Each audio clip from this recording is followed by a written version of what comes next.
This is part 2 of section 12.3. We want to find the standard deviation of this data set. So I'm going to list all of the data items in my chart.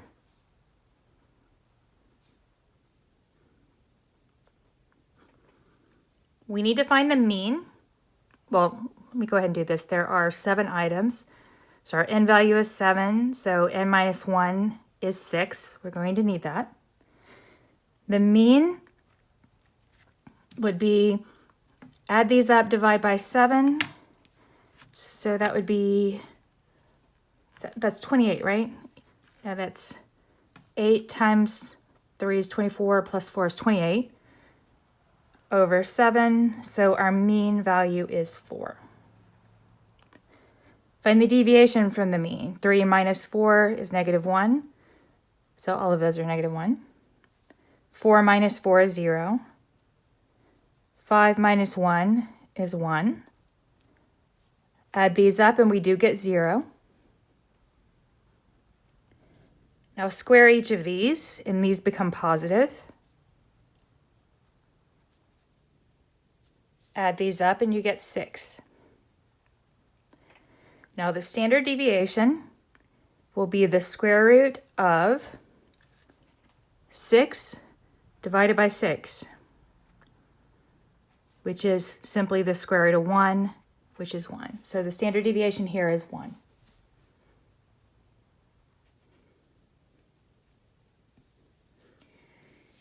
Okay, so let's try this one. We have 4 6s, 3 7s, and a 4, an 8, and a 3. There are 4, 8, 10 items. So n minus 1 is 9. We need to find x bar. So I need to add up all of those.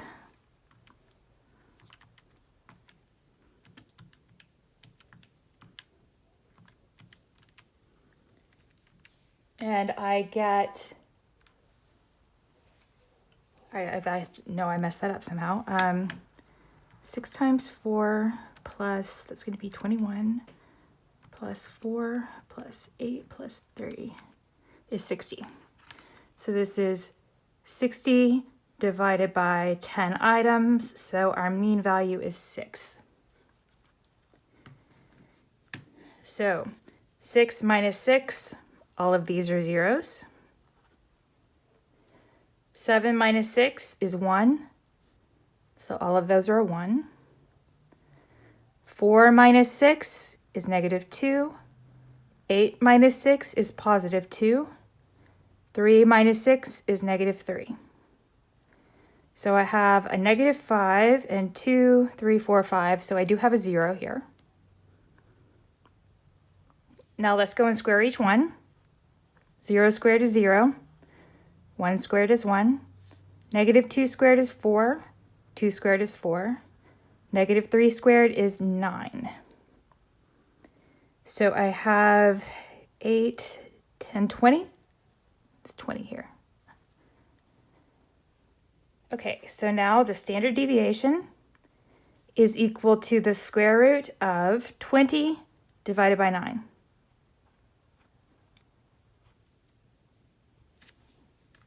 Okay, the square root of 20 over 9 is approximately 1.49.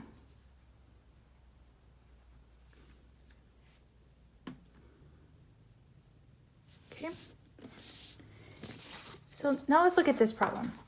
It's bigger in that we're going to be asked to compare 3 of them. So it's like 3 problems, but we want to look at the relationship between all 3 of them. And we're supposed to find the mean, the range, and the standard deviation for all of them.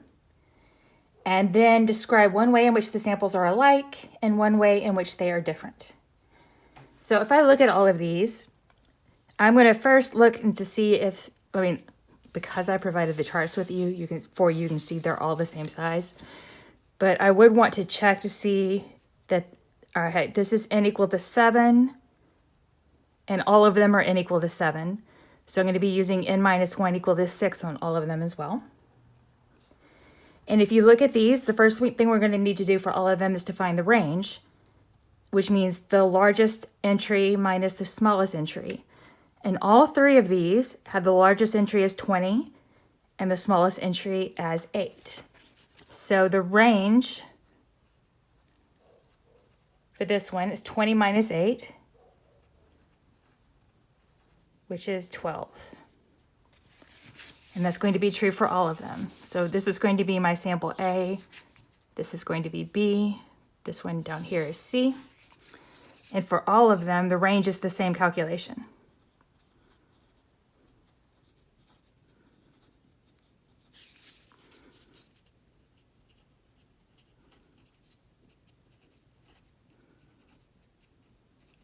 Okay.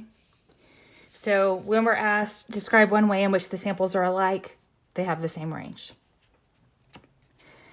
All right, now we need to find the mean for each of these.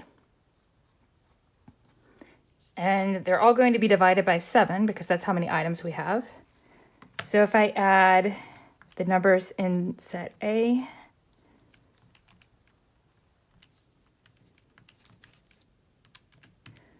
I get 98.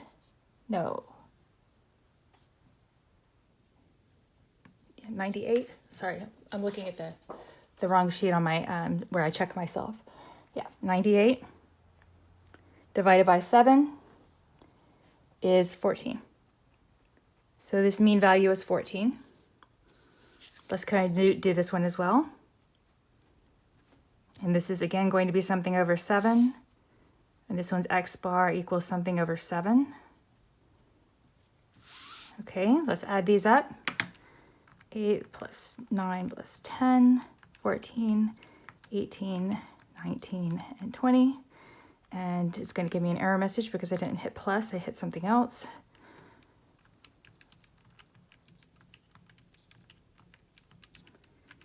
And I get 98 again, which means that the mean is also 14. And then if we do the same thing here,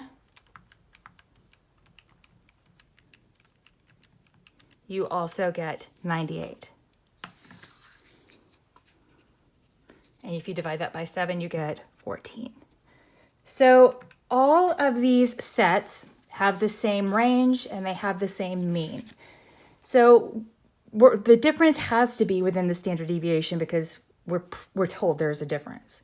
So let's just look at these and kind of get an idea. I mean, standard deviation is supposed to be a measurement of how spread things are, how far away they are from the mean. Here, our mean is right here in the center number, and these are equally spaced by 2's around that. Okay, so it's nice and evenly spaced around the mean. For this one, things are pushed a little bit further away from the mean.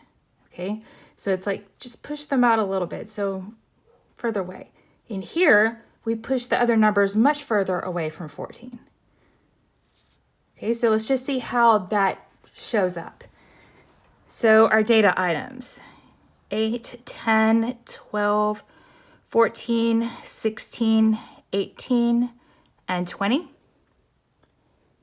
And our mean is 14. So 8 minus 14 is negative 6. 10 will be negative 4, negative 2, 0, 2, 4, and 6. These do add to 0, so I'm pretty good. Now let's square each deviation here. It's going to be 36 and 16, 4, 0, 4, 16, and 36. If you add all of these up, you get 112. So the standard deviation here, we take the 112, it's going to be the square root of the 112 over the n minus 1, which is 6. Okay, so I have the square root of 112 over 6, and that is approximately 4.32. Okay, now remember this one is the one that was fairly evenly spaced around the mean. Let's do the same thing for this second set of data items, and I'm copying them from above. I can't keep it all on the screen at the same time.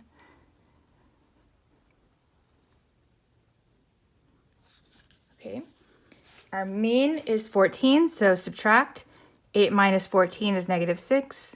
9 minus 14 is -5. Then -4. 0, 4, 5, 6. And again, these add to 0, which is good. Square each of these.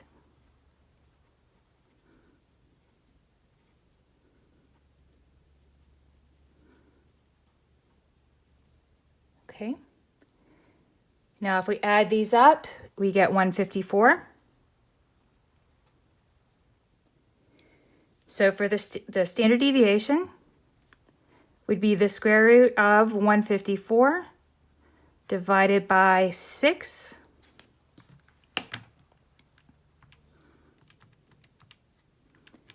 Which is approximately 5.07.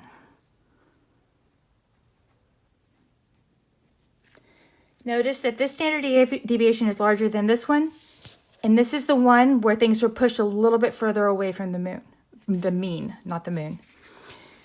Okay, so let's do this last one.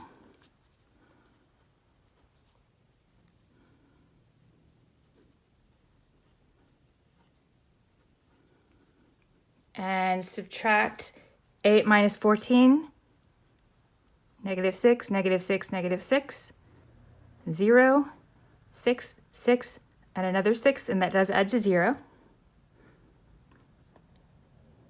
Now square each of these.